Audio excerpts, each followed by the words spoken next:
Hello everyone, DM Gashbad here. I'm going to do a quick tutorial today on sculpting hats for Wargaming miniatures. Specifically, I'm going to be making a hat for a Warhammer Fantasy model. And when you're talking about Warhammer Fantasy, you're usually talking, as far as making hats goes, you're usually talking about either making a pirate hat or a witch hunter hat. You might occasionally make like a witch hat or a big floppy empire hat or something like that. But the good news is that as far as I'm concerned, they're all done basically the same way. So I'm working on the front rank of my zombie unit here, and I'm going to make my musician a little bit special so he stands out. So I'm going to turn him into a pirate zombie that someone tossed off the ship, you know, chained this ball and chain to his ankle and let him drown. So I want to make him look a little bit different.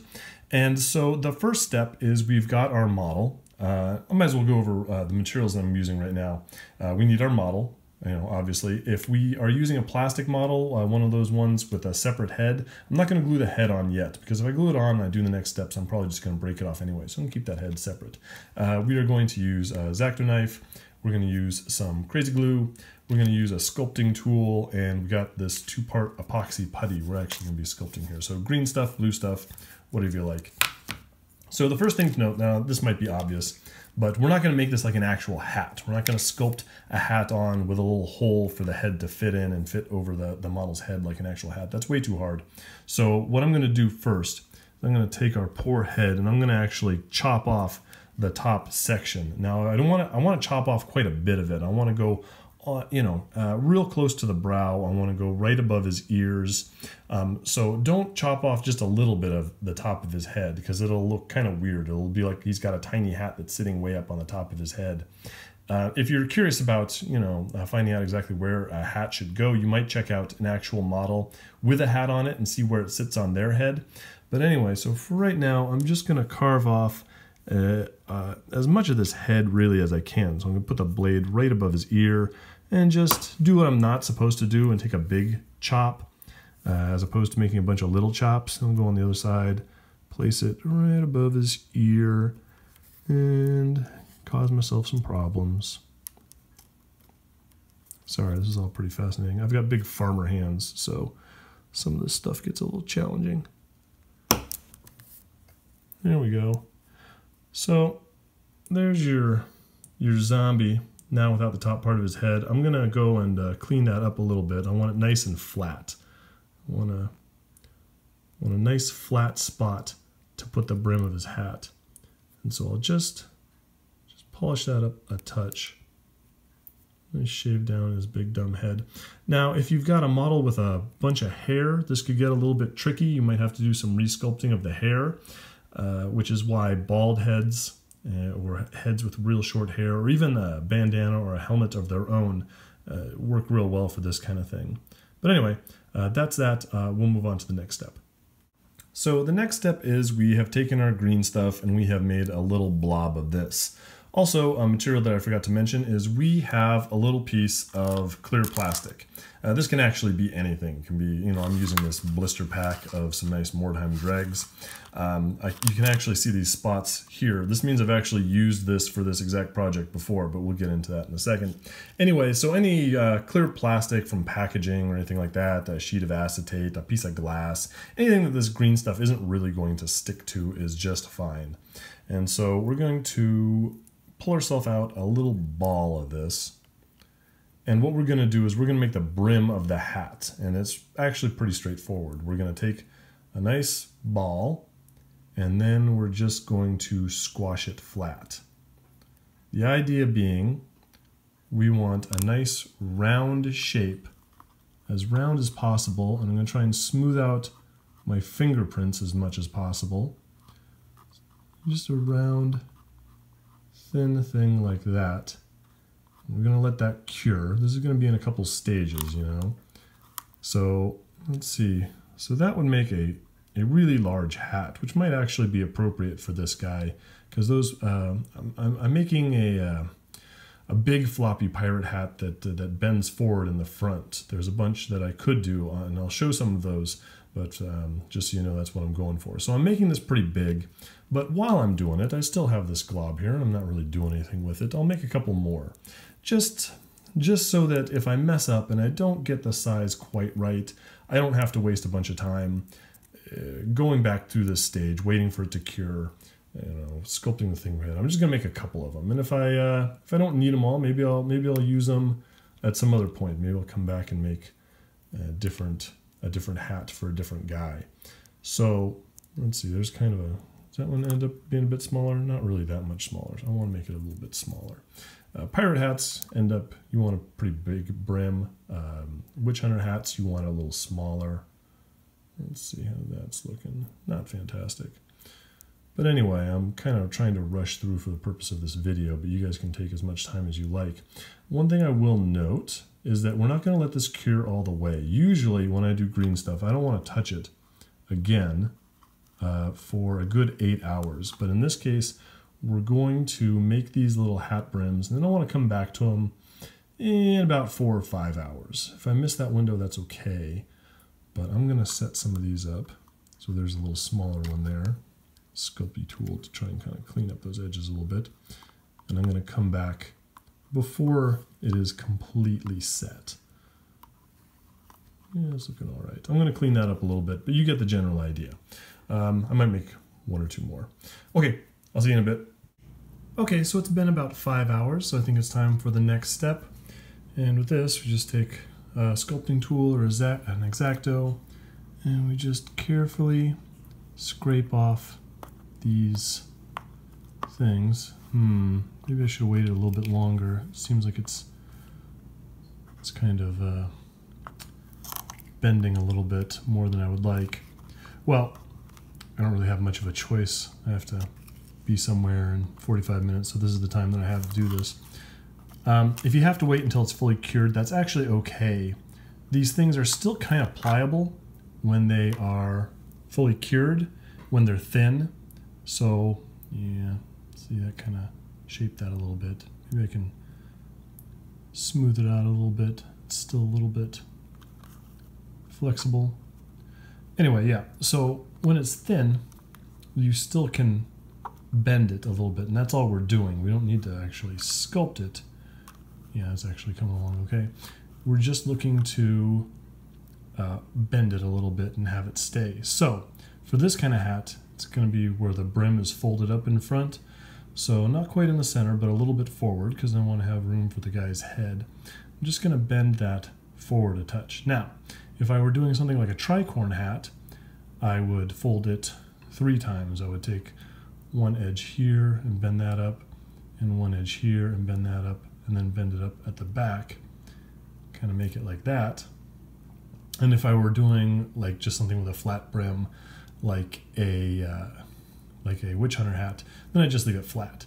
But for this one, I am just bending that front brim up, give it that nice jaunty pirate look. And then I'm going to double check it with my guy, and that's a pretty big hat. It looks kind of good, actually.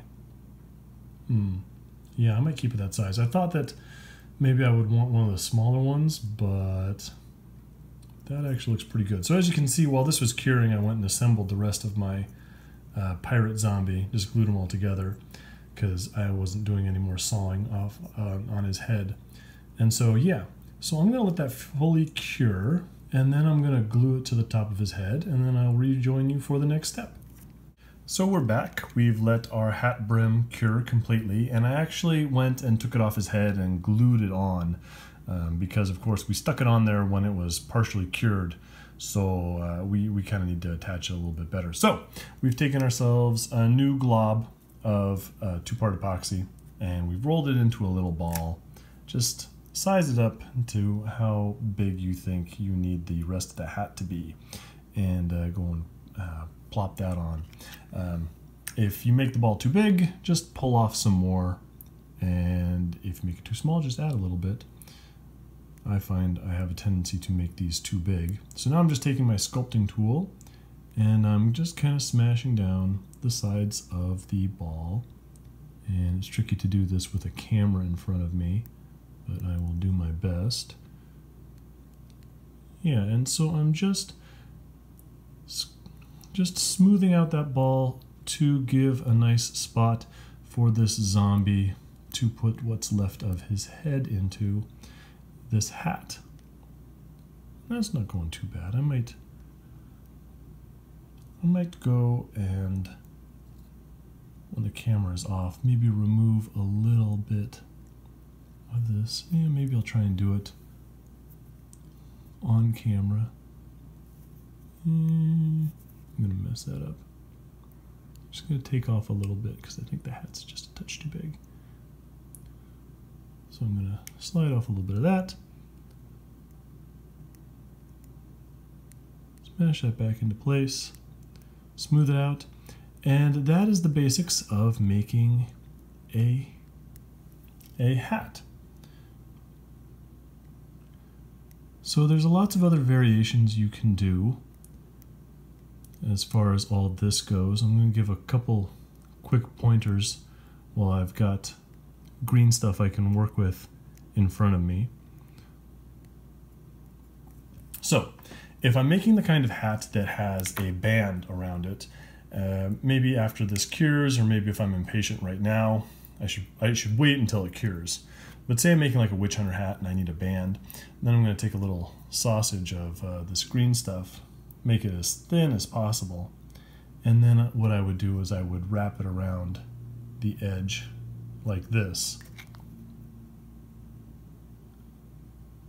and then I would smash it flat and kind of level it out on the top to make kind of a sharper angle. But of course this hat doesn't have that kind of thing. One thing that I've also learned is that this is good for kind of these floppier, rounder hats. If I was making, like I said, a witch hunter hat, what I would do instead of putting the ball and smashing it down is I would actually take a little glob of green stuff and I would roll it into a cone shape, right? Like this, as neat as I can. And then I would actually let that cure. And then when that was totally dry, what I would do is I would size it up to the hat, and then I would actually take a X-Acto or whatever, and I would actually cut off the top and the bottom, and that would give us a nice flat surface on the top and a nice flat surface on the bottom. And it's a lot easier to size up exactly how big we want that weird cone shape to be on that hat.